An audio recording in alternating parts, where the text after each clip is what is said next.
Is Trump good for business? News is good for business. Yeah, I think this turns out to be great for the business of the New York Times. I mean, he didn't really go into detail though about what that business is, about where they see Trump taking them. Do you have a sense of that? I think that this is a more nuanced answer than than perhaps he had to offer. I think Trump may be good for business for the New York Times, but clearly he's not nearly as good for business this time around, right, as he was for the news business in his first term. We haven't seen the same types of even though ratings are increasing for the cable networks, that are opposed to Trump, there definitely is not the same kind of traffic or eyeballs, particularly from people who are opposed to Donald Trump, as there was the first time around. And I thought it was surprising and telling that he was willing to say that actually, that the New York Times was, had seen some sort of uptick from Trump. And I think I was also particularly surprised because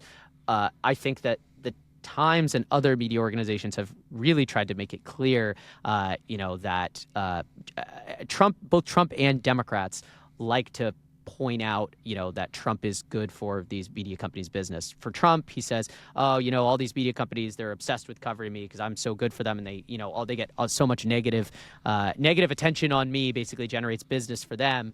And on the Democratic side, they, there are some partisan, Democrats, people who work within the Democratic Party, who have said that the media was actually interested in Trump winning again because he was good for business for them. So I thought that it was interesting that Joe just, straight up said what's been true for them, which is that Trump, the second time around, is benefiting them once again.